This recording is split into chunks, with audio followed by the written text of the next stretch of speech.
Hey everyone, this is Srividya Gauri, nutrition, lifestyle, and habit transformation coach, and I have here with me Srividya Shivaraman. And the reason we are here today is to celebrate her journey that we both did together, the kind of work that we did together, and also reminisce all the skills that she learned to incorporate in her lifestyle and how she feels so confident and independent to be on her own after spending 10 months learning all of these skills. Welcome, Srividya, and congratulations to you. Thank you. Thank you, Coach. And I usually call you Coach because I sometimes find it odd to call you Srividya. Yeah. So I'm glad to be on this meeting with you too. Thank you, Srividya. So, can you take a couple of minutes to share a little bit about yourself and your family, Srividya? Yes. I'm Srividya Shivaram and I'm 53 years old. I am the mother of two grown-up children. My son is 27, he's working. And my daughter is 23. She is now studying for her postgraduate degree at Azim Premji University. My husband is an entrepreneur. And for many years, I also was, in his business with him, supporting him in ways, whatever ways possible. Now, when the children grew up and got into 10th and 12th, I had to take a little break from working. And then my parents and in-laws grew older, so I couldn't go back to working full time. So yeah, this is me. Thank you so much, Srividya. So, if I were to look back maybe a year or year and a half ago, probably the time that you started following my posts on social media, right? Yes. Probably a couple of years back, right? And you're following me for a very, very long time. I'm just curious what resonated with you about my approach and what prompted you to reach out seeking help, Srividya? Because I think that is something that very rarely women do that. We typically don't want to share our vulnerabilities or feel like it's a weakness to seek help. So I would like to hear your perspectives on that and what made you reach out. I'll be honest, the first thing that attracted me to your Insta page was your handle, the eighth element. So I was very curious about that. And when I got in and saw the material that you were posting, I was very intrigued by this balance that you were achieving. On the one hand, you were celebrating all the festivals, wearing your madisar, doing everything with Elan. And then on the other hand, you were working out very regularly, 3 days or 4 days a week. And you were posting pictures, you were sharing your real life struggles. And it was all very honest and transparent. And to be honest, I was at first very intimidated, thinking that, if I join you, I would also be required to join a gym and do all those exercises, of which I am very scared. I still have to overcome that. But then I decided that I was learning a lot just by looking at your posts on Instagram. And it was giving me like a peep or a look into your life as a mom of two children who were in school and college, and how you were juggling everything, balancing everything, and also all these little nuggets of information. I haven't seen anybody else post such material, so I was very curious and I was learning a lot. Wow, thanks for sharing that. And I'm truly humbled to hear this from you, Srividya. And also appreciate your honest sharing here, saying you are intimidated that what if I join her program and will I be asked to lift heavy as she did as well? How did that perspective change for you as we started working together? No, so I was pretty much a silent follower, as in I would comment on your posts, but whenever you said that, one of your clients or two of your clients were graduating, a spot was opening up, I was very hesitant to, take that decision to message you or call you or get in touch with you. I was just feeling very safe watching from the periphery. So that was what I was doing. And as you said, quite some months passed. I would say close to even 10 months would have gone by just me watching and listening. And once there was a sort of a seminar that you were taking for all these women from the States mostly. And I think it was organized by one of your friends, if I'm not mistaken, and it was open to anybody to join. So that was my first interaction with you, that meeting. And it was very different, the way you spoke to all these women. And even then I was very tempted to join you. But like I said, I had just 1 year back, I had a hysterectomy, and it was an emergency surgery. So I was still feeling very vulnerable. I had this back pain, and I wasn't really sure what I could achieve. As in, I've always felt that if I join something, I must give it my all. So I wasn't confident in myself that if I joined you, I would, do what was necessary for it to be successful. So there was a lot of self-doubt in me. So that was why I kept waiting and just watching and learning. Thanks, Srividya. And you're not alone, Srividya. Many of my clients who joined me, actually, it was a very big step for them to actually join a program, right? I mean, they prefer to stay on the sidelines, watch, try to learn, but some limiting belief and that fear of commitment was preventing them from taking that action. So I'm curious to know what translated that thought into action for you, Srividya, in joining my program. I think it was just about 1 year after COVID or a little more. You had shared a story about one of your clients, Hema Malini from Bombay, who's a singer, and you had shared her before and after pictures. And I was just blown away by how, radiant she looked in the picture, the later picture that she had shared. She was wearing a red madisar, and I felt she looked amazing. And there was a certain calm about her, a peace, and like I said before, a radiance. And I wanted to have that radiance. It wasn't a very thought out, it was just very instantaneous. So I want this, was my thought. So, and I thought, what harm can one call make? I can always get in touch with her, take a meeting, and if not now, join her later. So that was what pushed me into getting in touch with you. So it was a client transformation that I had posted, and something told you that maybe if I joined her, I could also get similar results, right? That radiance was something that attracted, you to her and the transformation that she was going through. And you said, okay, something looked different and I wanted it. So how do you feel now, 10 months into the program, about yourself, Srividya? Actually, I don't know. I feel confident. That's what I would say is my biggest, what I take away from this program. I feel confident. The self-doubt that I was talking about, it creeps in sometimes, but by and large, I'm confident. I'm comfortable in being who I am, which I think is a big thing.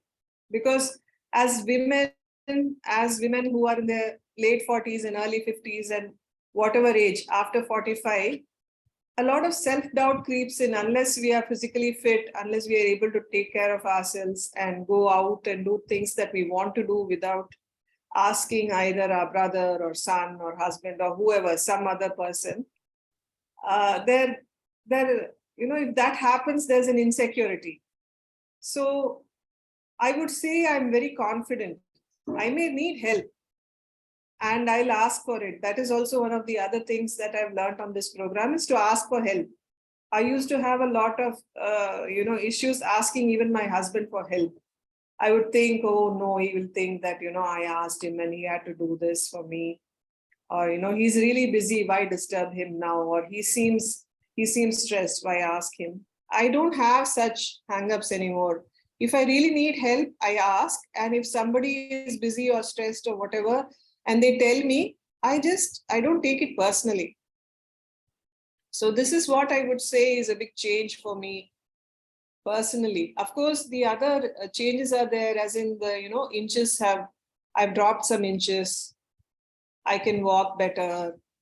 My stamina is better than before.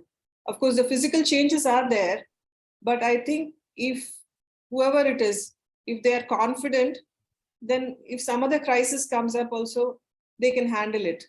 So that is what I would say is my biggest strength now, being confident. Very well articulated, Srividya. Thank you so much for sharing this and, sharing the spotlight on these typical mindset traps that show up, right? The limiting beliefs, the self-doubts, okay. Also the all or nothing thinking that you had, right? If I joined a program, I have to be 100% consistent or there is no point pursuing it, which is again a very, very common mindset trap that everybody goes through. You've been able to get out of your own limiting beliefs about your own capabilities, right? Whether can I change now? I'm already old.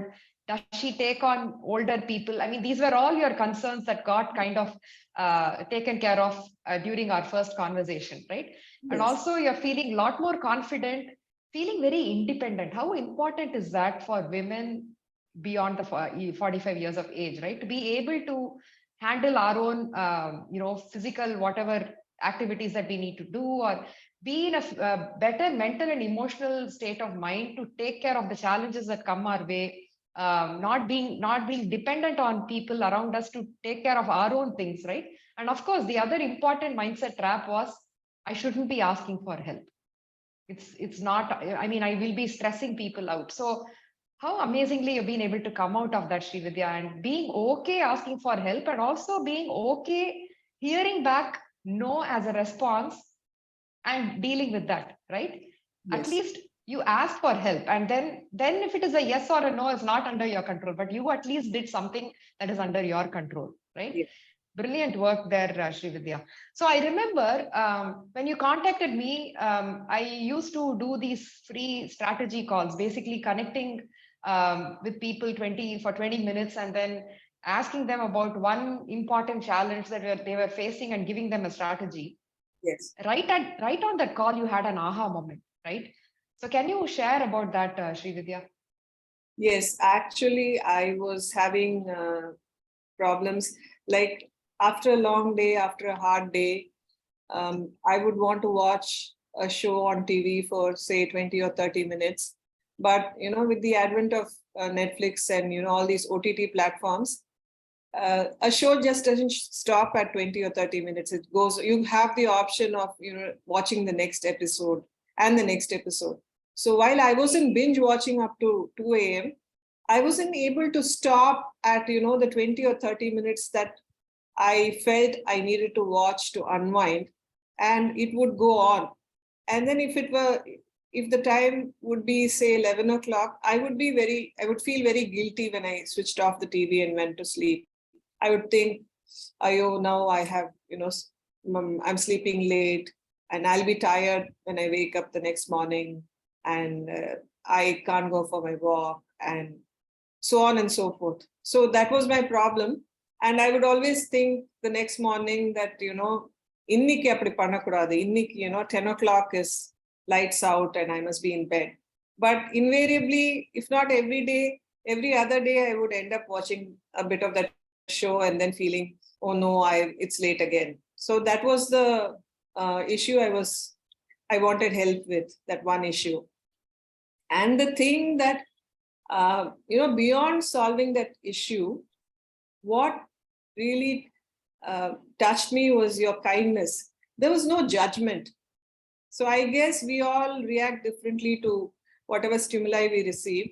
And what really touched me in that first meeting was your kindness. You didn't say, oh no, Srividya, you're watching TV till 11. How can you do that? Say, for example, somebody living with me might do that. Not that they don't love me, but it's just a response. So when you were so kind, I was really so touched by it. And you said, why don't you give yourself permission to watch for a little while? What will happen? So that is when I realized that, okay, all it took was for me to give myself permission to watch. And your, your demeanor was what I really loved, your kindness. So that is what I would say, really, I still can't forget it. So that's how it is fresh in my memory. Thanks, Srividya. It's so humbling to hear that. And absolutely, I cannot forget that incident as well. And that's the reason I brought it up. It still feels like it happened yesterday, right? So, what was the plan that I shared and how did it work for you? The plan that you shared was, you give yourself permission to watch, and you set a device alarm after 20 minutes or 15 minutes or 30 minutes or whatever. And if on a particular day you watch a little more, it's all right. It's not the end of the world. And then when the alarm rings on the device, you decide, do you want to go to bed or do you want to watch for 5 more minutes? Set another alarm. It is okay for you to watch. It's not that you're committing a crime by watching that. So somehow that being okay, and that, just a simple solution of being able to set an alarm on a device made it a manageable issue for me. It didn't become a problem. So I may not have been able to sleep early each night, but it was not something which was, hanging on my head, over my head, and my wondering, oh my God, what am I going to do? That was not my problem. So eventually I was able to work it out of my system. Wow. Amazing work, Srividya. So, right from the get-go, we talked about self-kindness and self-compassion, right? I want to share this to all the ladies who's watching us. You don't want to guilt trip yourself or feel ashamed or, use self-criticism or self-judgment as a tool to transform your lifestyle and habits. It can definitely happen from a much gentler, kinder, and a compassionate space where you embrace the situation that you are in and slowly nudge yourselves into making small changes in your lifestyle. When you think about the transformation that you want for yourself and the goals that you're looking at for yourself, it may seem like a very, very big task. And going after really big, steps right now will have you burnt out and feeling fatigued before you even get to anywhere closer to your goal. So you'll feel like giving up, and that's exactly what will happen. So instead, think about how you can gently nudge yourself with kindness and compassion, just as you would speak to your loved one. How would you speak to your loved one if she came to you with problems? Would you you would talk to her in a very nurturing and a loving note, right? Like as a friend. That's how you want to be to yourself as you begin this journey, lady. So I really want to point that out, because that is one of the aha moments that Srividya had from a conversation with me about my approach. And the other important thing is, it's okay if you're failing, you're setting a goal, you fail. That's absolutely okay. Failure is expected. You want to put on your thinking cap, pause, and understand, why did it fail? What happened? Take it as feedback rather than a failure or a setback. And that's what Srividya means by the times that she could not stop the watching the TV at a certain time. She paused, asked herself questions, felt empowered to make a choice that could work for her. Right, Srividya? Yes. Super. So let's talk about your challenges that were going on for you a little bit more in detail about your lifestyle, Srividya. Yes, like I said, I just had, not very recently, but I'd had surgery about 1 year before getting in touch with you. And after that, I had a lot of back pain. So while I had considered a doctor who was integrating yoga into, conventional medicine, and I was doing those stretches and it was helping me, since I had been inactive for a period of time, it was taking me a longer time to get back on my feet. And also the whole situation in the whole of the world about COVID and not being able to go out, not being able to meet friends, the general, demoralizing situation that everybody was in, I was in some situation like that. I wouldn't say I was very demoralized, but I wasn't at my happiest best. Mm. And I had lost both my parents in a span of 1.5 years. My father just when COVID began, and my mother in January last year. So that had also, I was still grieving over the loss of my parents. And this back pain was really bringing me down because I wasn't able to stand for lengths of time and cook. I wasn't able to, go on car journeys longer than a particular time. And I started losing hope that I would ever go on a trip with my family and be able to go on a trek in the forest with them. See, our family, we are very interested in bird watching. So I started losing hope that I would ever be able to go on a trip and go bird watching with them. So that requires a basic level of fitness and also some, flexibility and being alert. So those are my concerns. And also, my son had finished his studies. He'd started earning, working and earning. So my children were grown up and they didn't really need me as much as they did when they were in school or college. So I really needed something to do, as in which was fulfilling. And for that, I didn't have the basic fitness and stamina, and also, the can do it attitude. So I was in that kind of a situation when I met you. Yeah, thanks for sharing, Srividya. I mean, it's been a very, very difficult couple of years for you during the pandemic, right?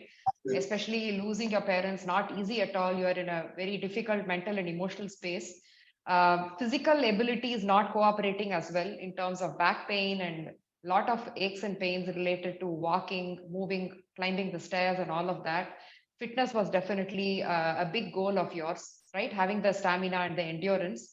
And also, I wanted to talk about any mindset traps that we unlocked during our journey. Can you share a little bit about what was going on for you in terms of beliefs and mindsets that were keeping you stuck, Srividya?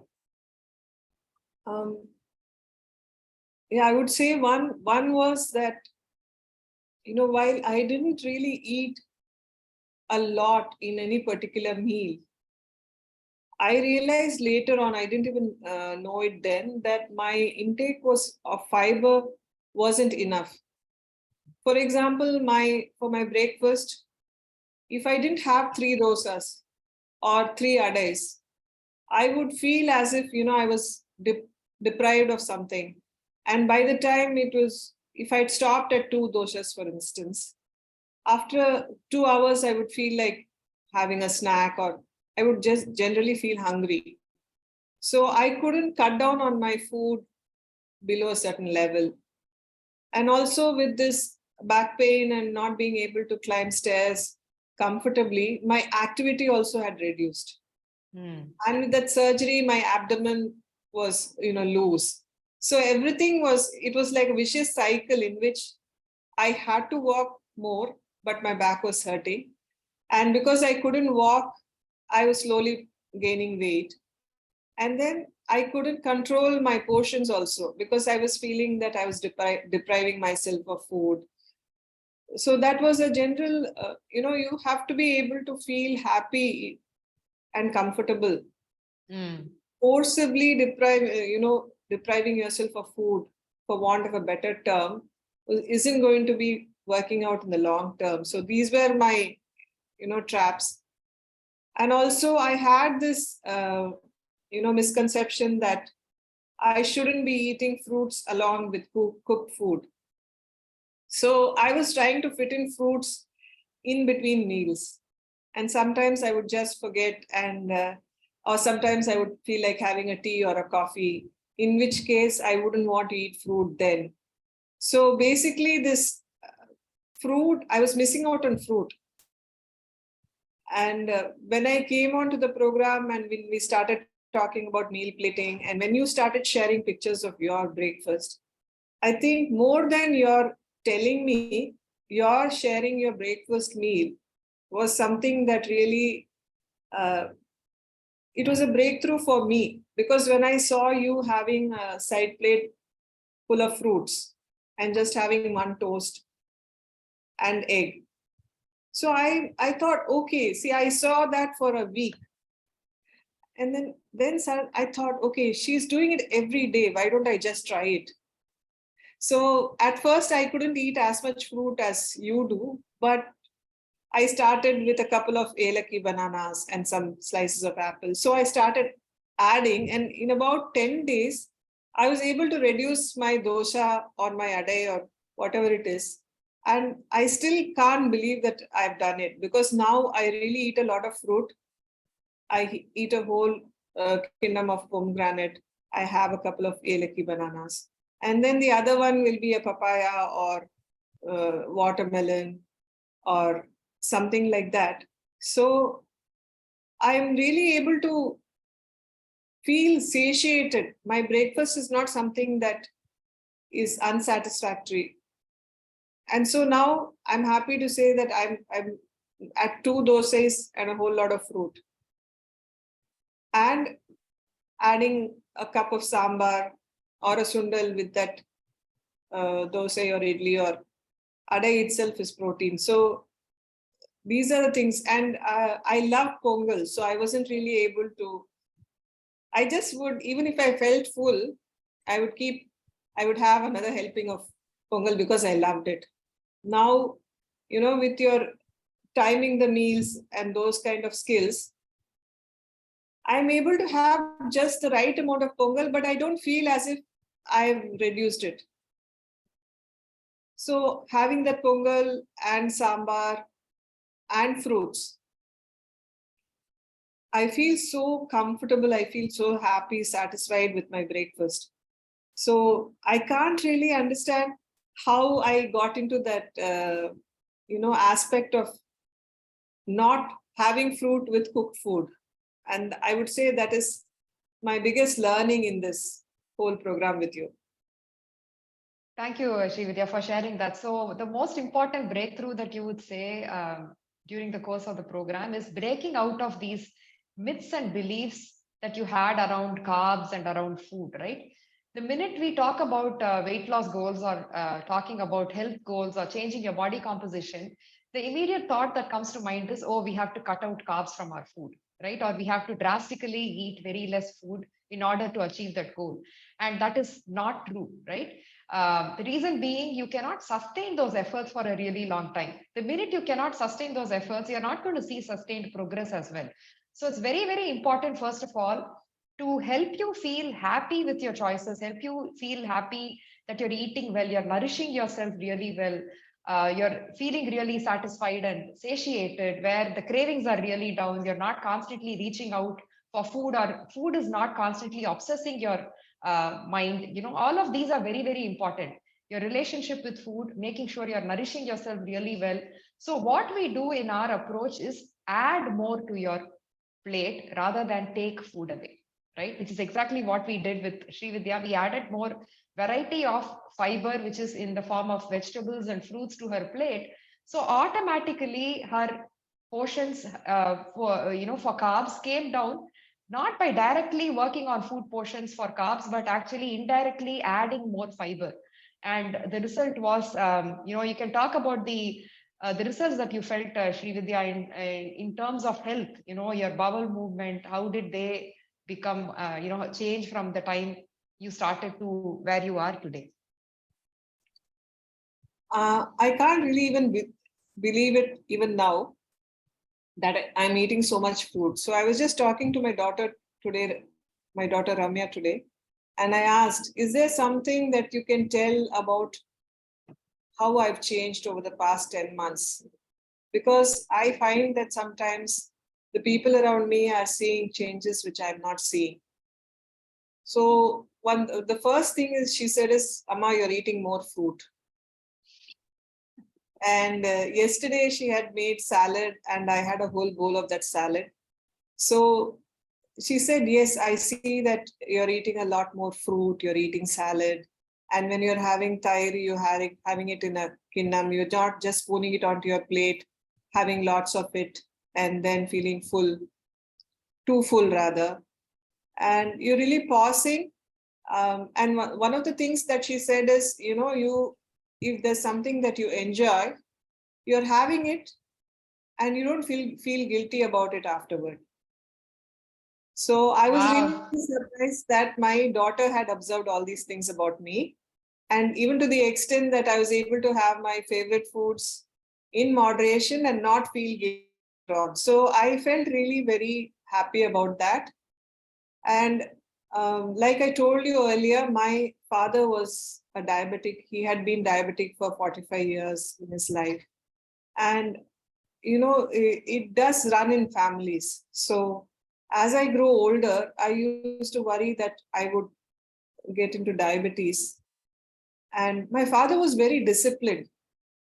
And like I told you, if I see something that I love, I wouldn't be able to restrict myself to, just a serving or 2 servings of that. Like I said, I love pongal, so I will have lots of pongal, things like that. So I was really concerned about how I would handle it if I were to become diabetic. And with the skills that I learned in your program, even the colorful salad, as you called it, in all my salads, cucumber, carrot, capsicum, I would add a handful of pomegranate because I love pomegranate. And that really made that salad pop for me because that, tangy, sweet flavor really made me enjoy that salad more. So those are the things that are really going to help me long term. Because it's not just about cutting rice. It's about what you have instead of that extra portion of rice. And like you talk about it, phytonutrients, vitamins, minerals, all of these are the things that are going to help us as we age. And also being an example for the rest of the family, like everybody has started eating more fruit now. Everybody has started eating more salad. So if I make a lot of salad and if it's there on the table, everybody reaches out for it. And they may not have as much as I do, but they still have it. So now Amma's coach has become the talk of meal times. Nice. Wow, Ramya, who comes once in a blue moon, is still able to see these changes. That's really amazing, Srividya. So mindful eating techniques that we incorporated in terms of slow eating, right? Mindful eating, plating your meals really well. These are all the skills that we worked on, and it made you feel very happy with your choices, right? Very happy and satisfied with your choices. Can you Yes. talk about how adding fiber has helped with your digestion, Srividya? I feel very light, as in I don't feel drowsy. One of the things that we talked about is, hunger and fullness cues. So I really found it difficult in the beginning. How do I know?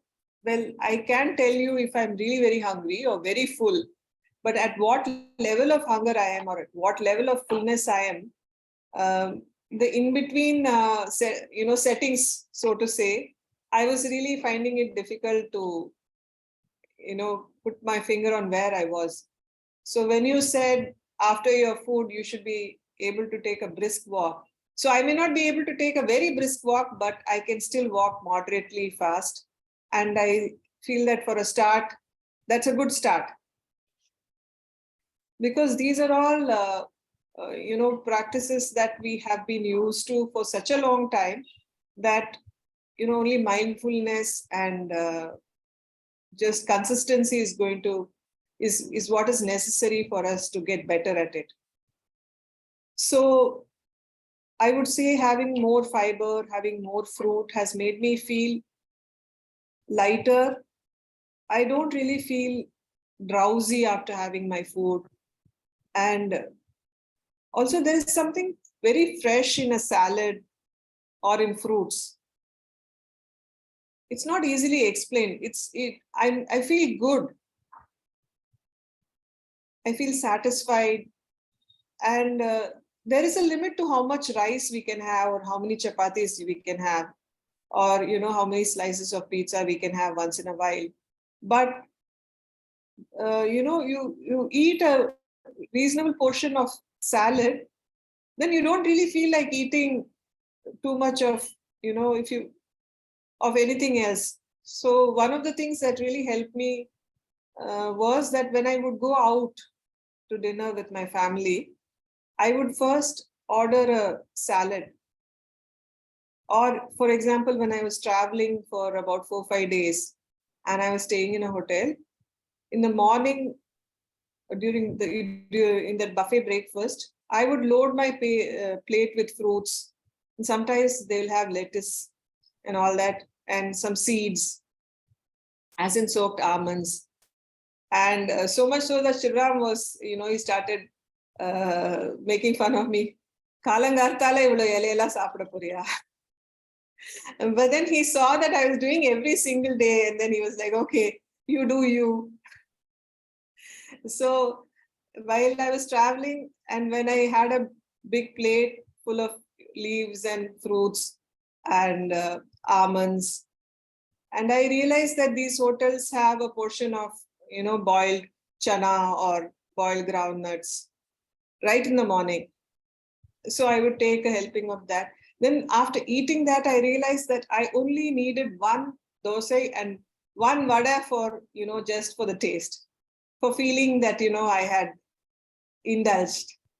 So I was amazed that I could spend 3-4 hours after that without feeling hungry by just having a large plate of fruits and salad and one dosa and one vada and some sprouts or sundal.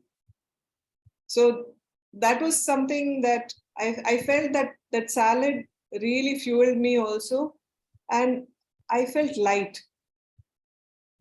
I didn't feel like going back to my room and sleeping. And so, yeah, that is what I feel the salad and the fruits did for me. Awesome, Srividya. Again, these are the meal plating skills that you will learn. It's not necessary that you have to eat a salad. We do incorporate a lot of variety based on your lifestyle and customize the program based on your likes and preferences. My clients do try salad, and if they like it, they are absolutely okay to incorporate it, or any form of fiber is absolutely okay. Cooked vegetables, stir fried, boiled, any form of vegetables is absolutely okay. The most important thing is learning to plate your meal really well in a way that nourishes you and at the same time keeps you satisfied and comforted, because carbs are important for energy as well as functioning, and also it helps you feel satisfied. So you're absolutely okay to incorporate carbs into your meal, but knowing what portions you need to incorporate in order for you to get to your goals is something that you're going to be learning as skills in the program. And another important skill is the way you feel confident while you're traveling or going to a restaurant to eat. What kind of strategies do you use? So that is one of the strategies that Srividya shared here, where you take a look at the buffet table, see what is available, what catches your eye, what will actually help you feel happy when you ate it, and then you make a very mindful choice and load your plate based on that. So those are the kind of skills that Srividya shared. Thank you so much, Srividya. Now let's talk about specific mindset traps that you got out of during the program. The all or nothing thinking is something that you shared, right? So how did you make that switch, and where are you today?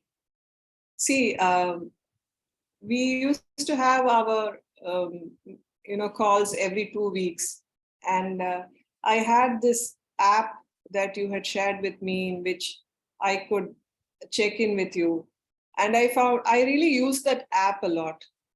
So I'm a chemist by training. So we are trained to record our observations and then get them checked and then, write it in the record. So sometimes my family feels even my kitchen I run like that, very systematically, very scientifically. I think what you learn when you're 18, 20 really stays with you for a long time. So I really thrived by checking into this app, because I realized at the very beginning that I wasn't able to keep track of what I did a couple of days ago. So I started checking into this app, and when we had our calls, I would also make notes about what was the particular problem that I faced on a particular day. Or if something really went well, I would add that as a note in that. So when we would have our call, we would talk to each other about this. And the thing is that you never really suggested the solution. So you gently prompted me, nudged me towards what would work for me, because you always felt that I know myself the best. And any solution that comes up from me would have a more chance at being successful than, just being told by you, oh no, so now you should do this, or now you do that. Instead of that, you used your training and your experience as a coach to help me arrive at a solution. So if I would share a problem with you, I'm not able to really tell you what are the questions you asked, but you asked those nice questions, and eventually we would arrive at how we could possibly, solve it. So for example, in the beginning, I wasn't really able to read a book every day, or read it for more than 10 minutes. So we talked about strategies as to how to solve it. If it were right next to my bed, then I would look at it, and then I would, there was a chance that I would keep away my phone and start reading a book. Or, things like I could, be satisfied only with 3 dosas. So that is not what, how we overcame that was not by your telling me, no, Srividya, eat just 2 dosas, and then for the rest of the plate, fill it up with fruits. So these are all very deep-rooted beliefs, and you gently nudged me into seeing how I could overcome it. In my situation, sometimes I would have to travel. Sometimes I would need to go to my brother's house because a particular ritual was going to take place the next day for my mother. So we were working with all the constraints that I faced. Everybody faces constraints in their lives. So that kind of thing, or else, I started feeling that I wasn't losing weight. So then you told me, why don't you see that t-shirt that you wore at the beginning of this program? When you wore it again, isn't it slightly looser? So, I had a belief that if I came onto this program, I would be able to lose 3 kilos or 5 kilos, or I would be able to look visibly thinner. But I realized that it's not sustainable, that kind of a fast result. And working at my, habits slowly and changing them in a way in which it's sustainable, so that when you're no longer available to me daily, you will still be available on messaging for me, but still this kind of daily accountability or daily contact won't be there. So changing my habits slowly and making that change a change which is easier to hold on to. So those were the things. And so my mindset was that I should lose 3 kilos or 5 kilos or look thinner, or this client of Srividya's, look at the amazing transformation she has. When her before and after picture looked so different. So those are the things that I used to think about during the course of my, journey with you. Or I would feel that, the rest of your clients are doing so well and I'm not doing. So these are all, I realized these are the tricks that my mind was playing on me as I was going on this journey. And just by being you helped me overcome all these issues. So I'll say it again, the thing that I like the most about you is your kindness. And I will really cherish that. Wow. Thank you, Srividya. Truly humbled to hear that. So what Srividya is saying is, I do not coach from my perspective, right? I mean, I may have gone through a transformation, and that does not give me, the right kind of knowledge to coach you, right? I mean, I need to be able to figure out what are your challenges, what is your lifestyle, what feels sustainable for you. So the coaching skills that I employ would be more in terms of questioning, your behavior, because your behavior stems from your environment, your thoughts, your beliefs. So I would really ask a lot of questions, trying to seek understanding about what is really going on at the root of the behavior, and help you reflect on your thoughts and beliefs that may have led you to that action, right? So when we are able to put on our thinking cap and really pause and be mindful about our behavior, there is just so much insights you learn about yourselves, and equips you with the right kind of action that you want to take. So I believe that anybody is capable of change if we are able to be mindful, and the choices that come out of it become very informed choices, right? Not random, not mindless, but very thoughtful, very mindful, with an intent and a purpose to help yourself go towards your goal. So that is the approach I follow. And I really appreciate your thoughts there, Srividya. So you have been able to figure out a lifestyle that is sustainable for you, not because somebody else did it, or because you compared your results with somebody. It's because you felt this is the right path for you, makes you feel happy, makes you feel like you can show up continuously, improving your consistency, makes you feel like this is sustainable, right, Srividya? Yes, and I want to add one more thing also.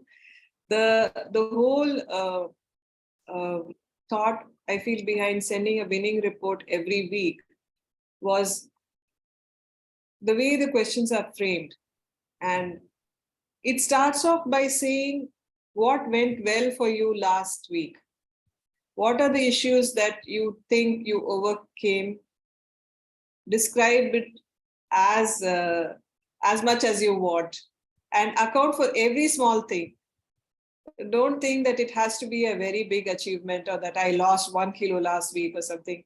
So it could be something as simple as, I kept my shoes in a place which was visible to me, or that I asked my husband to not allow me to potter around in the kitchen, but to chase me out so that I could go for a walk. Or that some little crisis happened at home, and earlier I would have approached it this way, but later I now think about how I can, change my approach to it, so that I could still go out for my morning walk. I could ask for help, or maybe I could do nothing about that and handle it later on during the day. So, this kind of being very flexible and not letting, oh, I'm a mother, oh, I'm a homemaker, how can I not look at this aspect in my kitchen? How can I leave that and go for my walk? So I really could let go of such limiting beliefs. Or, last week, so many things happened, but still I was able to go for my walk. On a particular day that I wasn't able to go in the morning, I went out in the evening. Or, if I wasn't able to go for 30 minutes, I went for 20 minutes. And later on during the evening, I climbed the stairs a few times. So the different ways in which you can approach a problem. And also the one solution is, don't do anything about it right away. You can still leave it and handle it later. So this was not the way I used to think about things earlier. So this is one thing that I wanted to add in what you had asked. So you're operating with a flexible mindset, being very kind to yourself. Another important thing is the weekly winning report, where we account for any and all small wins. And it doesn't have to be a big outcome, right? It can be as simple as a shift in your behavior, because it is these small shifts in your behaviors over time that is going to lead you to the transformation you're seeking for yourself, right? So that was very important for you, week on week, accounting for these small wins, which motivates you to show up better, right, Srividya? when you feel like you've accomplished something. It changes the way you think. A win is not something which is earth-shattering. A win is something as small as, I tend to linger on in the kitchen after having my tea and not leave the house on time for my walk, and it becomes sunny and more difficult, or I'm late for my breakfast. So something as small as that. If the next week I was able to drop everything and go for my walk on time, that was a win. So that was what was different for me, because I always used to be very hard on myself. Oh, I haven't done this right, or I haven't done that right. You're a mother. That's the way my self-talk would be. How can you not do this? So that self-talk and self-criticism was, I realized I was my own harshest critic. So this weekly winning report helped me see things in a different light, wherein even something very small counted as a win. And, I could celebrate it. And maybe that kind of encouragement was what led me to do things differently in a very consistent manner. And I think all these small actions add up in that journey, because a lot of small actions taken together seem to have a bigger effect than one big action taken, which could be disruptive. Very well said, Srividya. Thanks for sharing that. And so the awareness that you got from sharing these weekly winning reports about your behaviors, right? The little things the shift in your perspective, the shift in your mindset, your behaviors, and also the ability to now start prioritizing yourself, Yes. right? I mean, we give a lot. We constantly keep compromising on our health and our time for the sake of our family, and somewhere we've neglected our health for a really long time until it becomes too late. Like when we get to the 40s or 50s, we realize, oh my God, where did all these years go? I've let go of myself, right? So somewhere this change that you signed up for also helped you juggle your priorities and understand what is important, right? And of course, shaping your environment really helped you, in terms of making sure it's very conducive for you to go after your goals, right? Awesome work, Srividya. Now let's talk about the 6 domains that we work on during the journey, Srividya, right?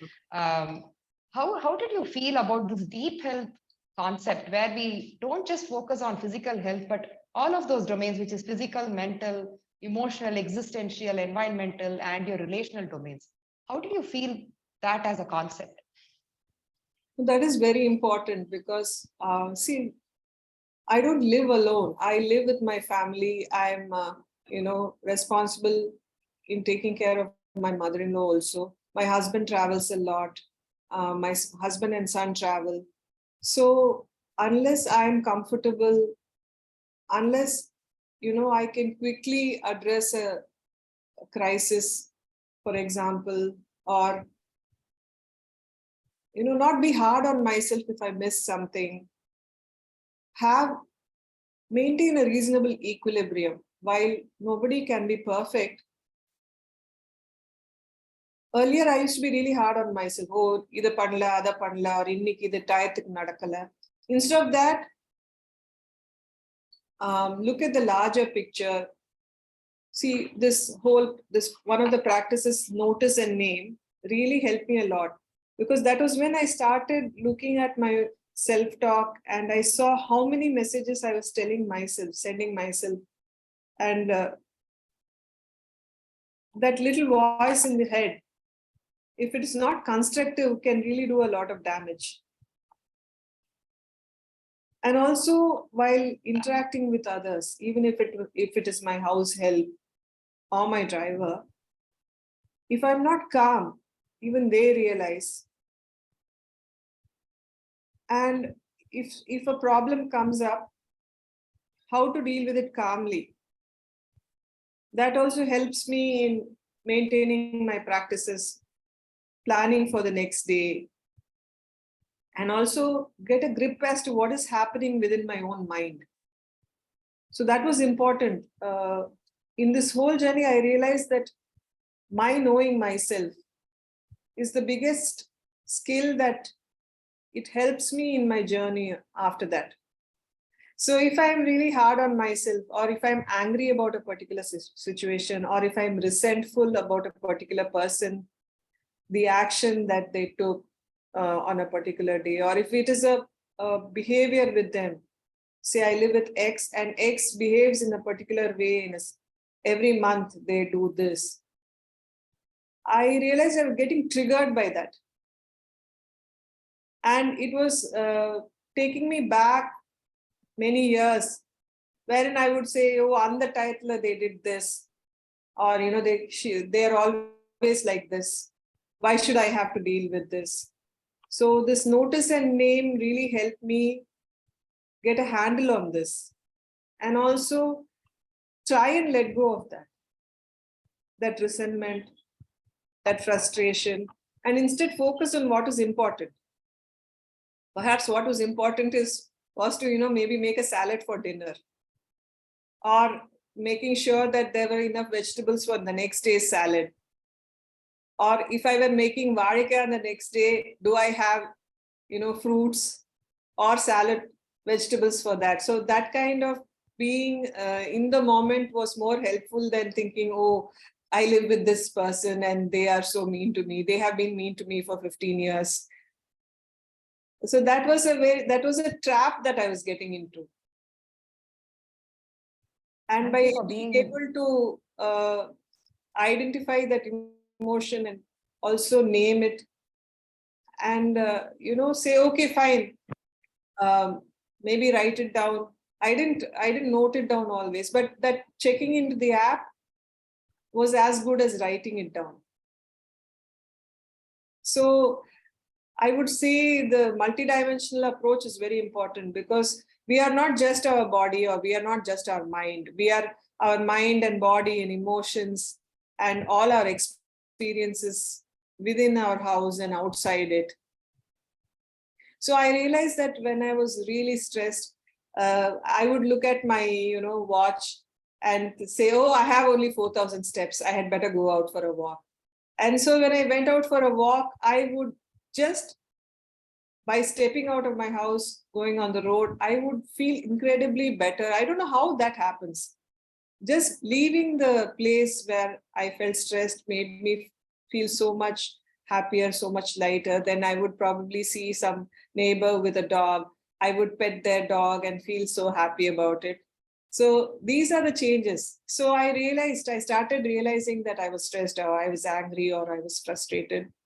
And I started taking action to change that. And also about that, you told me about things in my environment which I could change, and things that others were doing around me which I had no control over. Some things I had some control over.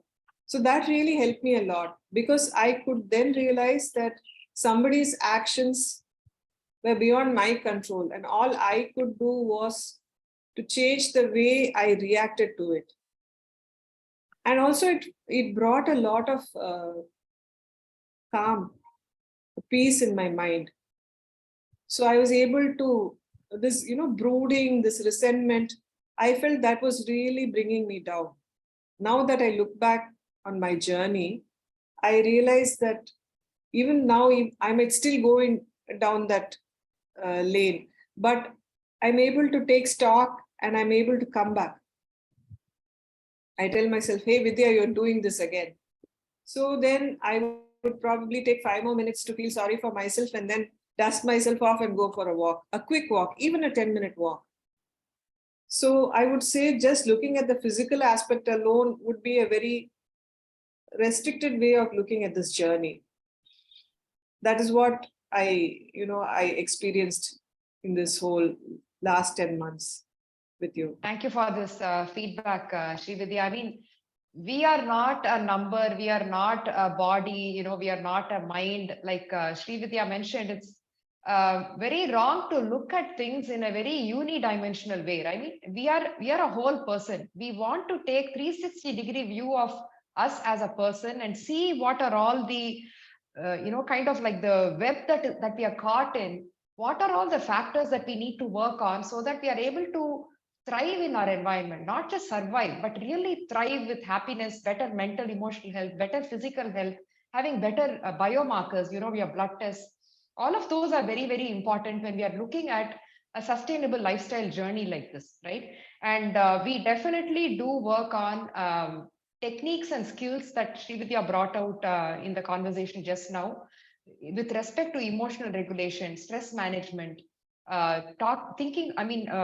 putting into place some de-stressing techniques like the one that she talked about. If you are feeling stressed, how can you remove yourself from the environment, go for a quick walk, get the endorphins secreted, feel happy, and then come back feeling really rejuvenated? Or look at ways in which you can focus on your goal. What are all the tasks that you need to accomplish that will make you feel better once you completed it, right? So these are all different ways in which we can cope with the stress.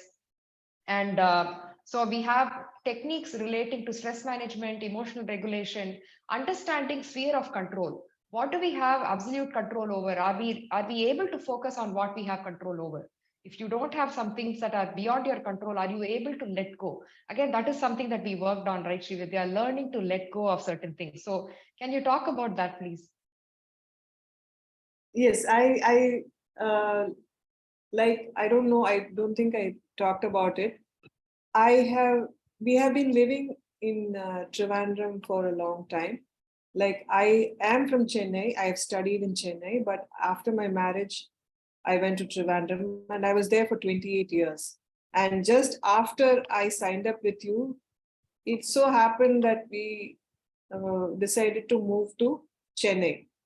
So although I am from Chennai, I had become so comfortable living in Trivandrum that, the move was really stressing me out a lot. I was so comfortable there. I had a lovely house. That house is still there. We still have a lovely house. That Kerala is beautiful. Wherever you look out, there's greenery. It rains 6 months in a year. And then there are a few temples that I really love there. So I was really so upset about having to leave. And then I remember you're asking me the question, is it within your control, this move? Can you stop it? So when I said no, so then you said, isn't it better to look at this way? What is within your control? And how do you know that this is going to be really bad, this move? What can you do to help yourself feel comfortable in the situation you are in? Once you come to Chennai, you will be closer to your brother. There will be so many other things here that you can do. So why don't we look at what is within your control? And you can help yourself only by doing the things that you can control. The other things are just, it will make you feel hopeless. And once a certain event is, it cannot be wished away. It's better to accept it in good grace and also see how you can deal with it. What are the things that you can get out of it? So that is one of the first things, because as soon as I signed up with you, I think in 2 or 3 weeks, the decision was finalized that we were moving. And I was also very concerned that, oh my God, I have committed to her that I'll join up for 6 months. And in the midst of this, I have to shut down this house. I have to pack everything. I have to go there. I have to set up that house. And these two people will be constantly traveling. I'm in the middle of everything, holding the baby, so to speak. So actually, it was only after talking to you, the first few things, I realized my own strengths. Otherwise, I was thinking that, this is not something that I can handle. And if I say so myself, I think it's the practice of writing all these winning reports. I really did well in that change. I handled everything very well. And I still remember coming here and missing my home so much that one day I cried. I still remember that. But then I dusted myself off, picked myself up, and I did whatever was needed to. And I still remember making that call. That I think that evening was a scheduled call, and by then I had decided I was, missing a few things. I decided what I would do to handle that. And so you said, "Oh, you're handling everything so well. You thought about it. You did this. You went out. You did that." So then your encouraging talk really helped me. It really lifted me up from that, oh no, oh my kind of thinking. And I thought, okay, maybe perhaps I'm really doing well. And by the time it was Navratri, and when I visited you at your home, by that time I realized that I was really enjoying myself. So what I thought was a big deal, it is still a big deal. I still can't believe that I'm not living there. But I have learned a lot by coming here, and this is a good place with such enormous culture and so many opportunities to do so many things, go to temples, so many flowers. If you see I don't think there's a place like Chennai which has so many flowers and so many, vegetables and kirai and this and that. So I realized that, when life hands you lemons, you must indeed make lemonade.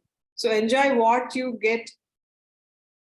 So a certain thing being within your control, or what can you do to change it? If you can't do anything to change it, then you see what you can get out of it.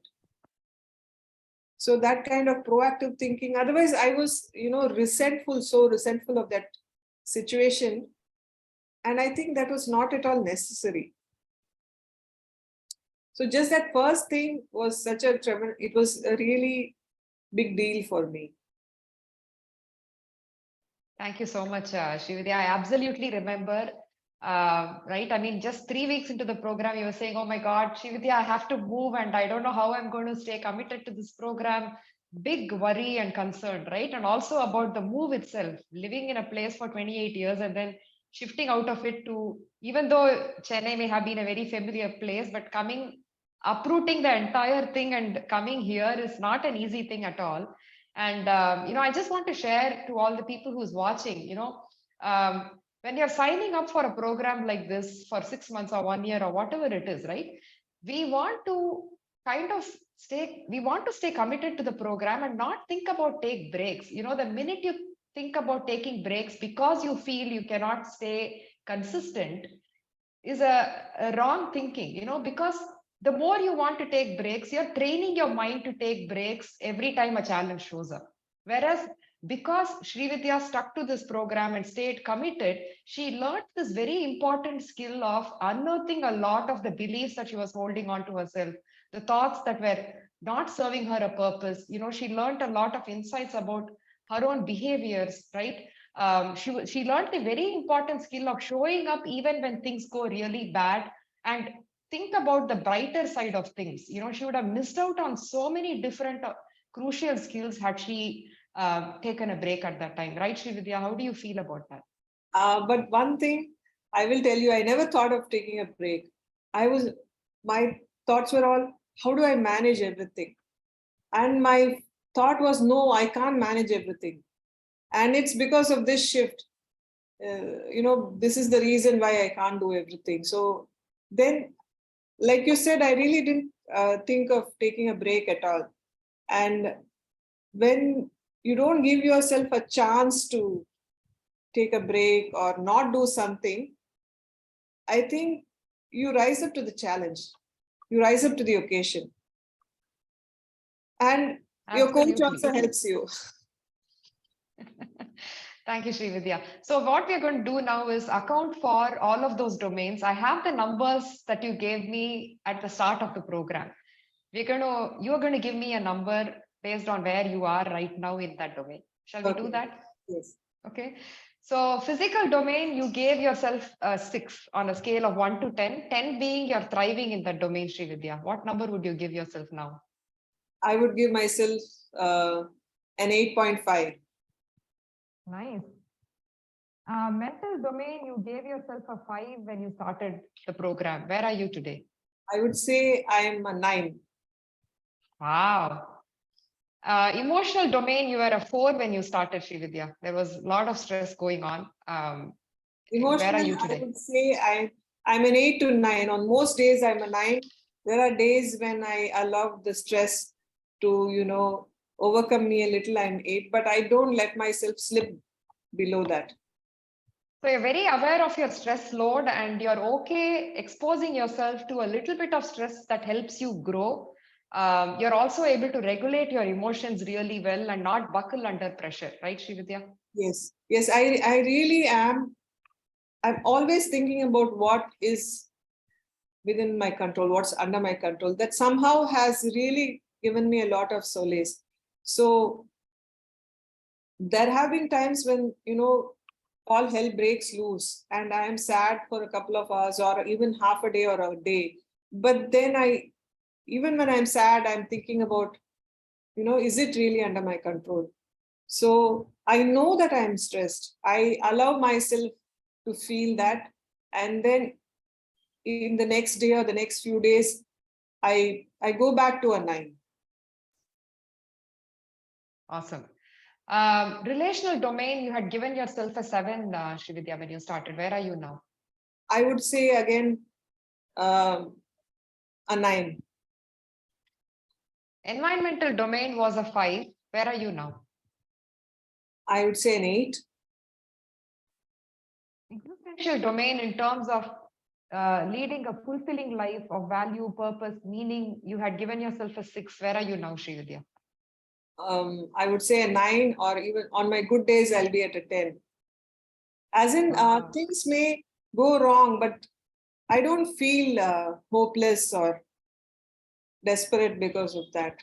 So, yes. Super amazing, Srividya. Did you imagine when you joined the program that you would be transforming all of these domains? No, I wasn't. Uh, I didn't really know how it worked. So, one thing is, once I take somebody on as a trainer or a coach, I really try and do what they ask me to do. So I knew that I had to trust you and do what, maybe not know what was happening, but trust you to guide me in the right direction. Thank you, Srividya. Quickly, we are coming to a couple of feedback related questions. What was an aha moment for you while you were working on your transformation? Yeah, like I'll say it again, my coming to know that I could have fruits at any time of the day, and that having so much fruit in the morning, that was an aha moment for me, because it really happened very organically. Like I said, I kept seeing the pictures of the breakfast that you were having, that you were sharing, and you didn't really have to say anything. Just by sharing those pictures with me, I thought, yes, I should do that, I should try that. And so my very big aha moment is having a lot of fruit and salads, and I feel that really helped me ahead in life. So I have this tool that, when I'm hungry, I can eat all this fantastic fresh produce and feel satisfied and feel comfortable and not feel that I'm eating less. So that is a skill I will hold on to really, really tightly. Nice. Thank you, Srividya. It's the aha moment is actually adding more fiber, more fruits specifically, because you were someone who did not eat a whole lot of fruits initially. I just want to share this for the people who are watching this video. Everybody's learning style is very different, right? Somebody may learn from audio, somebody may learn from visual, somebody would prefer in written form. So I basically incorporate all the different kinds of learning styles in my program to suit the different kinds of clients that show up in my program. Each person is different. So Srividya is somebody who learns from the visual medium, right, Srividya? that is something that you really, that kind of appealed to you. When I shared the pictures, I didn't have to say anything, but seeing the pictures, you were able to learn better, right, Yes. Srividya? Yeah, because you were walking the talk. You weren't just telling me, do this, do that. You were showing me what you were doing in your life. And if it's good enough for you, I thought it should be good enough for me to try. Great. Now let's talk about feedback about the coaching experience in terms of accountability, support, guidance that you received, Srividya. How are they helpful for you in your journey? Like I told you, I'm a chemist by training. So I really took to that app very naturally. So if on a particular day I didn't check in, I felt totally very uncomfortable about that. So I guess it's all those professors who are like, where is your observation notebook? Where's your record book? That kind of, drilling. So I was really totally committed to checking in on that. And also, if not, at least sharing the pictures, the meal pictures. If I wasn't even able to describe it, I would share the meal pictures with you. And I'm sure as I look back, I turn back and look, I can see the difference in my meal pictures.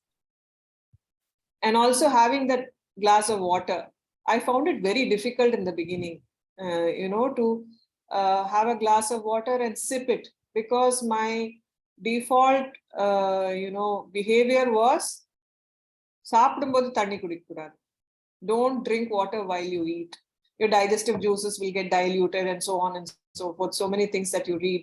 I think WhatsApp forwards are really very harmful to health. So that, taking a sip of water, pausing, putting your hand down, all those things, that drinking water was very difficult. But, after 2 weeks, when I went on the next call, you were like, it's okay. You've been doing it for so many years that it's not going to be so easy for you to stop doing that. It's a new behavior that you're learning. So that kind of approach really helped me a lot, because already I was so hard on myself. If you were also going to be hard on me, I might have cried. So here, all that encouragement really helped me a lot. Because I was at this point in life in which I was desperate to make a change and I didn't know how to. Because so many things are going on. We are still in that cultural situation wherein we look after our parents, our in-laws, and if an elder brother or a younger sister, whoever it is, we are still committed to them. So it's not just about Srividya alone. So it has to be Srividya plus family. So in all that, this encouraging method really helped me a lot. And I'll say it again and again. I don't know. Have I been so starved of kindness that I mean, I'm still coming back to your being kind to me. So that's what I liked. So these are the things that really help me, change my behavior slowly. Lots of hugs to you, Srividya. Thank you so much for sharing this feedback. And, so the accountability was very important to you. The guidance that you received and the encouragement that you received every step of the way through the journey, hand holding you through the journey was very, very important to you, right, Srividya? Yes, yes. Can you share a little bit about the support that you received, the coaching conversations, and the skills that I have as a coach? What really appealed to you the most, Srividya? So one thing I liked is that, a setback or not being able to comply to a practice that I was tracking never really wiped that smile off your face. So a positive outlook, and you meant it. So that is important. Just sticking a smile to your face doesn't, if it doesn't come from within, it is obvious. So we are all old enough to know when somebody is taking you for a ride. So you're being genuine about it. And also a setback not being the end of the world. I think that is really important. I think that is how we should be with our children also. or whoever we are guiding. So I think that, taking the client along and not talking down to her, not saying, hey, I'm your coach, I know this, I have a degree in this, I've taken these certificates, I know more than you, so you better listen to me. So I'm sure that is what puts people off their path, because then they start feeling as if they're being talked down to. So your approach of saying, okay, hey, you were not able to do this. What do you think happened? Why do you think you weren't able to do it? Do you know what stopped you from doing it?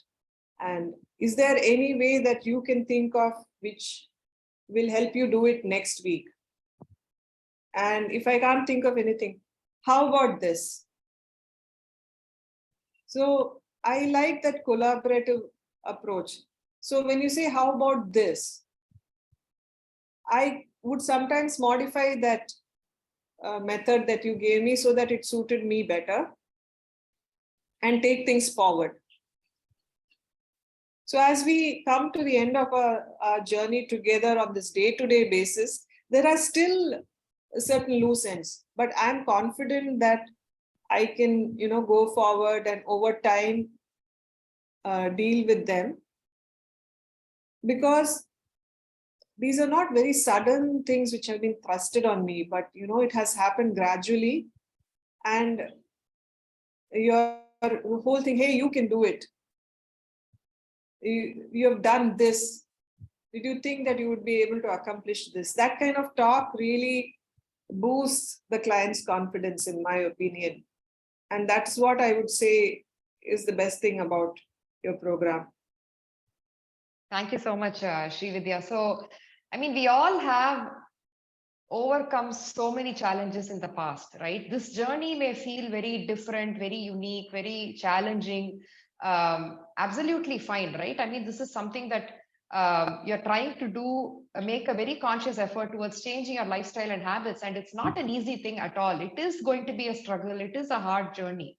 But what I can tell you with confidence is that you have all handled probably not the same challenge, but something else in your life, and you have overcome that. It's very, very important to look back at your strengths and use that as a tool to help you in this journey that seems very, very challenging or hard for you. That is not going to change, right? Maybe the journey is different, but the challenges are very, very similar in that it was difficult for you to handle, right? How did you overcome that? So you all have those strengths. We just need to kind of draw parallels and see how we can build up our inner character, our mental strength and resilience to overcome these challenges.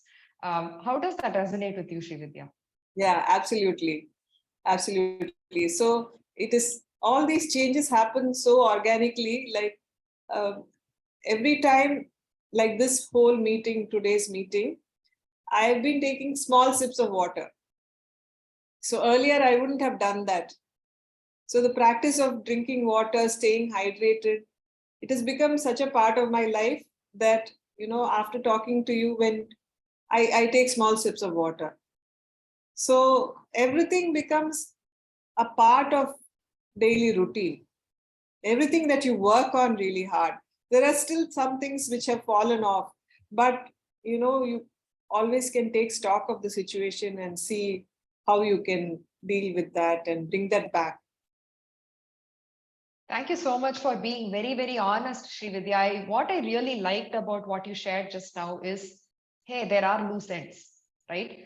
It's impossible to go through or anticipate every single scenario and replay it, figure out strategies, to overcome it. It's impossible to do that. But what you're saying now is, hey, you know what?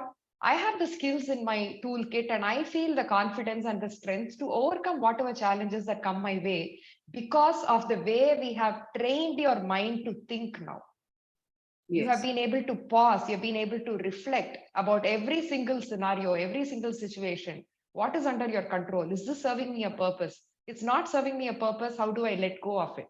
If it's serving me a purpose, how do I carry with it, go ahead with it and bring on the momentum, right? Or what is it that I have under my control to take care of right now? right? So many of these skills that we worked on, which is giving you the confidence to be independent and take care of the challenges, Yes. right, Srividya? Super happy to hear this. You should feel very, very proud of this amazing transformation that you have brought on for yourself and the super amazing hard work that you have put in, Srividya. It's not easy at all. You've been one amazingly committed client of mine, diligently tracking your practices owing to your chemist identity that you had for yourself. And the ability to bring on this change, it's not easy at all. It's so many challenges around us. Like you said, it's not you as a unit, right? It's you along with your family. So how many more challenges that you would have faced in these 10 months, right? Coming in the way of your change. So your ability to kind of pivot, adapt, your cognitive flexibility, the flexibility to learn more things about yourself, be willing to change, be open-minded to take on suggestions, think about it, right? Fantastic work, Srividya. Very, very happy for you. And one last thing, I would like for you to share a message for the women who will be watching this video. What will, something that is useful for them, Srividya, if you can share that. Thank you. Yeah, I would tell all the ladies who are watching this program is, don't wait for the right moment to work on what's important to you or what is really critical to you. Challenges will always be thrown at you in life. And if you don't sign up to changing your life, however you want it, whether be it health, whatever the aspect of your life that you want to change, you have to do it right away, because there will always be issues, there will always be problems, crises. But as women, as mothers, as wives, as sisters, if we don't take care of ourselves, then we lose our confidence and we have to keep asking others for help. Oh, will you do this for me? Will you do that for me? Or, my back is hurting. I can't drive a car now. Will you take me there? So, for the sake of staying independent, you must really go after what you want right away and not hesitate. Because I really was so hesitant of taking the first step of contacting you, and I was like, what if I call you and then I'm not able to do what you ask me? Or what if I'm not strong enough to do the things that you ask me? There was so much hesitation. But then when I did decide, I realized that the things that I was anticipating, they didn't crop up at all. So it may be easier than you think it is. That's what I would like to tell the ladies. It need not necessarily be as hard as you fear. It will definitely be easier than what you think. And once you commit to changing your life, I find that children, husband, everybody, they really fall in line and they help, like my family did. And they are incredibly proud of me, and they feel that, if coach says something, Amma will definitely do it. Or if coach says something, Vidya will definitely do it. So, and they are really so happy for me. They feel that, I've done something amazing. So I think every lady should have that, the feeling that they started out at this and how amazing the transformation was. Wow. Kudos to you, Srividya, and thank you so much for passing on this very important message to the ladies. It's very, very normal and common to feel this fear of commitment, fear of, oh, what if I can't, consistently, do the work, or what if I can not do justice to the program? This is again something that I keep hearing. I have to do justice to the program. Please think about it from a different perspective. This is a program that is teaching you skills to be independent, confident, improve your health. This is not about doing justice to the program, right? This is about signing up for yourself, committing to your journey and putting in the work. And I guarantee you the work that is involved is going to be very, very simple, very doable, small steps, because I don't believe in doing big things right away. I believe in doing small things adding that as compound interest leading you to the transformation, just like what Srividya is experiencing today. She is thriving in all of those domains, and I cannot be more happier for her. Srividya, you should celebrate. We should celebrate, right? This journey together.